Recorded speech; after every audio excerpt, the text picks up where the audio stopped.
तंत्र। आज है 10 फरवरी और 10 फरवरी की करंट अफेयर हम चालू करते हैं।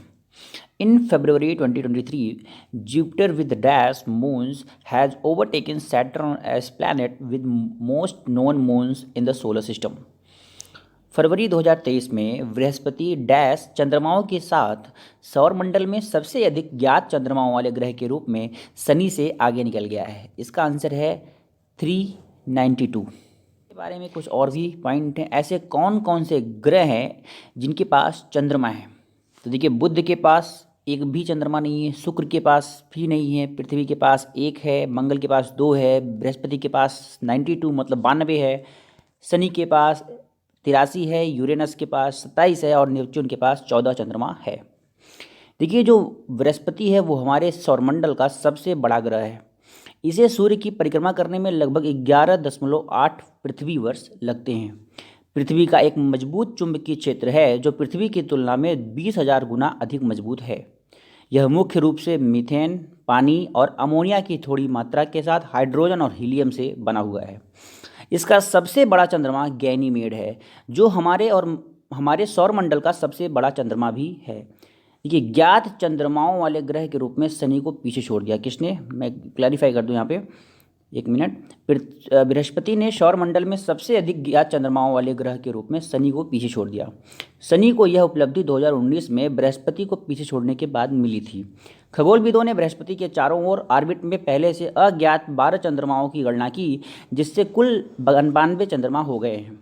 83 चंद्रमा वाले शनि पीछे छूट गया है। इसकी खोज कार्नेगी इंस्टीट्यूशन फॉर साइंस के खगोलशास्त्री स्कॉट सेवर्ड ने की। प्रधानमंत्री नरेंद्र मोदी 10 फरवरी 2023 को किस शहर में अरबी अकादमी का उद्घाटन करेंगे? Prime minister Narendra Modi will inaugurate Arabic academy in which city on 10 फरवरी 2023। सो इसका आंसर है बम्बई में वो अरबी अकादमी का उद्घाटन करेंगे। महाराष्ट्र, पहले हम महाराष्ट्र के बारे में कुछ जो जीके स्टैटिक फैक्ट्स है उसके बारे में यहाँ डिस्कशन कर लेते हैं हम। मुख्यमंत्री यहाँ के एकनाथ शिंदे हैं। राज्यपाल भगत सिंह कोश्यारी हैं। महाराष्ट्र का गठन 1 मई 1960 को हुआ था। यहाँ पे मराठी भाषा बोली जाती है। राजकीय पशु गिलहरी है। राष्ट्रीय पक्षी हरा कबूतर है। राष्ट्रीय उद्यान कौन कौन से हैं? चंदोली है, गूगामल राष्ट्रीय उद्यान, नवेगांव है, पेंच राष्ट्रीय उद्यान, संजय गांधी जिसको बोरीविल्ली के नाम से जानते हैं, और तड़ोबा राष्ट्रीय उद्यान। यहाँ पे कौन कौन से बांध हैं? कोयना बांध कोयना नदी पर, जैकवाड़ी बांध गोदावरी नदी पर, विल्सन बांध प्रवर नदी पर, वैतरणा बांध वैतरणा नदी पर और मूला बांध मूला नदी पर है।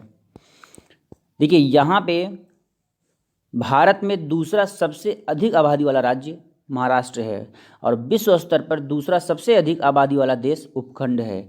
यह 6 मंडलों और 36 जिलों से विभाजित है। इसमें 4 यूनेस्को विश्व धरोहर स्थल भी हैं, जैसे अजंता, एलोरा और एलिफेंटा गुफाएं और छत्रपति शिवाजी महाराज टर्मिनस। 7 फरवरी 2023 को सरकार ने किस अस्पताल में एक एकीकृत चिकित्सा केंद्र का उद्घाटन किया? On 7 February 2023 the government inaugurated an integrative medicine centre at which hospital? तो इसका आंसर है सफ्दरगंज अस्पताल, Safdarjung hospital. Reserve bank of India has increase the repo rate to how much percent in February 2023? भारतीय रिजर्व बैंक ने 2023 में repo दर को कितने प्रतिशत तक बढ़ा दिया है?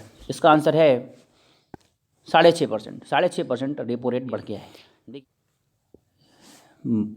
MPC मतलब मॉनेटरी पॉलिसी कमेटी, हिंदी में इसको क्या बोलते हैं आप देख लीजिए। हिंदी में मौद्रिक नीति समिति बोलते हैं। ये भारत की मौद्रिक नीति तैयार करने को काम सौंपा गया है, किसको? MPC को। इसे 2016 में RBI अधिनियम 1934 के तहत स्थापित किया गया था। पहला पॉइंट, MPC को MSF repo rate, reverse repo rate, liquidity adjustment सुविधा सहित अन्य नीतिगत दरों को तय करने की जिम्मेदारी सौंपी गई है। इसके अध्यक्ष जो हैं RBI गवर्नर होते हैं। MPC में 6 सदस्य होते हैं, 3 सदस्य भारत सरकार के और 3 सदस्य RBI से होते हैं। एक होता है मार्जिनल स्टैंडिंग फैसिलिटी, जिसको बोलते हैं सीमांत अस्थायी सुविधा। देखिए, जो एमएसएफ सुविधा के जरिए अनुसूचित वाणिज्यिक बैंक आरबीआई से ओवरनाइट धन की अतिरिक्त राशि उधार ले सकते हैं। मतलब एमएसएफ के जरिए आप ओवरनाइट मतलब एक दिन के लिए आप उधार ले सकते हैं। यह केवल आप आपात स्थितियों में उपलब्ध होता है, जैसे कि जब अंतर बैंक तरलता पूरी तरह से समाप्त हो गई हो।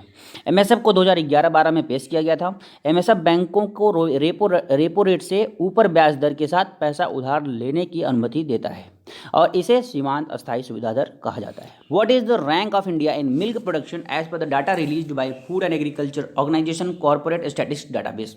खाद्य और कृषि संगठन कॉर्पोरेट साखी की डेटाबेस द्वारा जारी आंकड़ा के अनुसार दूध उत्पादन में भारत का क्या स्थान है? तो दूध उत्पादन में भारत का पहला स्थान है।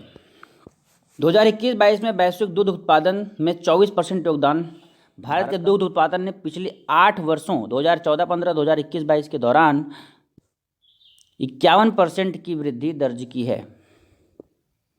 2021-22 में उत्पादन बढ़कर 220 मिलियन टन हो गया। देखिए जो FAO स्टैट है इसके द्वारा जो है डेटा जारी किया गया है और national programme for dairy development, जिसको डेयरी विकास के लिए राष्ट्रीय कार्यक्रम बताया जाता है, ये इसका उद्देश्य दूध उत्पादों और इसकी गुणवत्ता को बढ़ाना और प्रसंस्करण, मूल्यवर्धन और विपणन की हिस्सेदारी बढ़ाना है। ठीक है, उसके बाद हम जान लेते हैं फूड, यहाँ पे जो फूड एग्रीकल्चर ऑर्गेनाइजेशन जो है इसके बारे में। FAO संयुक्त राष्ट्र की एक विशेष एजेंसी है जो भूख को समाप्त करने और पोषण और खाद्य सुरक्षा में सुधार के लिए अंतर्राष्ट्रीय प्रयासों का नेतृत्व करती है। इसकी स्थापना 16 अक्टूबर 1945 को हुई थी। इसके सदस्य, इसमें 195 सदस्य हैं। FAO का मुख्यालय रोम, इटली में है। इसके वर्षगांठ मनाने के लिए हर साल 16 अक्टूबर को विश्व खाद्य दिवस मनाया जाता है। हर साल 16 अक्टूबर को विश्व खाद्य दिवस मनाया जाता है और विश्व स्तर पर महत्वपूर्ण कृषि विरासत प्रणाली इसकी पहल है और कोडेक्स एलिमेंटेरियल कमीशन आदि ये सब इसके पहल है। Each of the following in collaboration with GSMA has unveiled a nationwide digital skill initiative to provide rural women and people from low income groups with training based on their specific needs। निम्नलिखित में से किसने GSMA के सहयोग से ग्रामीण महिलाओं और कम आय वर्ग के लोगों को उनकी विशिष्ट आवश्यकताओं के आधार पर प्रशिक्षण प्रदान करने के लिए एक राष्ट्रव्यापी डिजिटल कौशल पहल की शुरुआत की है? इसका आंसर है रिलायंस जियो। थर्ड, चौथा वोडाफोन आइडिया ऑप्शन है, यहाँ पे कट गया थोड़ा सा, रिलायंस जियो इसका आंसर है। अपनी पुस्तक दोगलापन के लिए किसे गोल्डन बुक अवार्ड 2023 मिला? Who received the golden book award 2023 for his book Doglapan? इसका आंसर है Ashneer Grover. Ashneer Grover is the right answer. ये अभी इसमें JK रॉलिंग को अवार्ड मिला फैंटास्टिक बीस्ट के लिए, गौर गोपाल दास को एनालाइज योर माइंड के लिए, दीपक चोपड़ा को the 7 spiritual law of success के लिए, अस्नीर ग्रोवर को दोगलापन के लिए। ये हमारा क्वेश्चन था। इसके बाद नमिता थॉपर इंपॉर्टेंट है, आप इसको पढ़िए। The dolphin and the shark stories on entrepreneurship, Kamlesh Patel. ये सब आप पढ़ लीजिएगा। मैं यहाँ पे थोड़ा सा जो और इंपॉर्टेंट है मैं उनको बता दूँ। यहाँ पे आपको गोल्डन बुक अवार्ड जो है इसका उद्देश्य उन लेखकों की कड़ी मेहनत, रचनात्मकता और अनुभवों को पहचानना है जो अक्सर बिना पुरस्कार के और अपरिचित रह जाते हैं। ठीक है, तो ये गोल्डन बुक अवार्ड का उद्देश्य है। Among the following is not among the 5 new judges appointed to the Supreme Court in February 2023।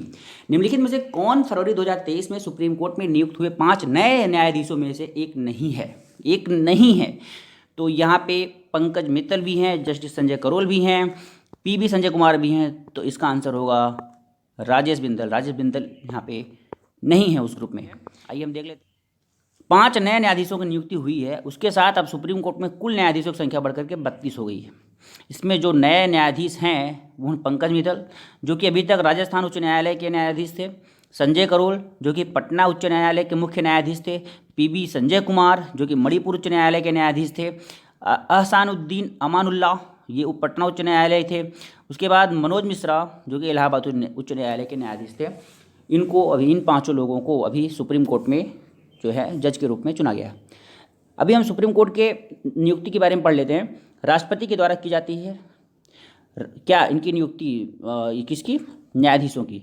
राष्ट्रपति मुख्य न्यायाधीश से परामर्श करने के बाद न्यायाधीशों की नियुक्ति करता है और उच्चतम न्यायालय या उच्च न्यायालय में अपनी इच्छा अनुसार अतिरिक्त न्यायाधीशों की नियुक्ति कर सकता है।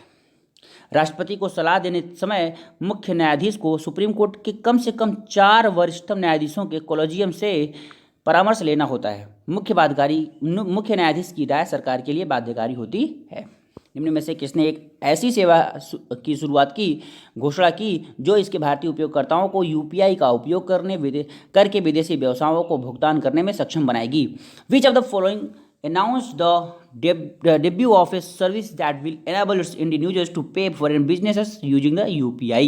So इसका आंसर है फ़ोन पे इज़ द राइट आंसर। देखिए यूपीआई इंटरनेशनल जो है वो यूएई, सिंगापुर, मॉरिशस, नेपाल और भूटान में उन मर्चेंट आउटलेट्स को सपोर्ट करता है जिनके पास स्थानीय क्यूआर कोड हैं। उपयोगकर्ता अपने भारतीय बैंक से विदेशी मुद्रा में सीधे भुगतान करने में सक्षम होंगे। ठीक है, ये सब जानकारी आप पढ़ लेंगे। तो कैसा लगा आपको आज का हमारा कंटेंट? अगर आपको अच्छा लगा हो तो प्लीज़ वीडियो को लाइक, शेयर एंड सब्सक्राइब करें। जितना हो सके उतना ज़्यादा शेयर करिए ताकि हमको सपोर्ट मिल रहा है। Thank you for watching this video. Thank you.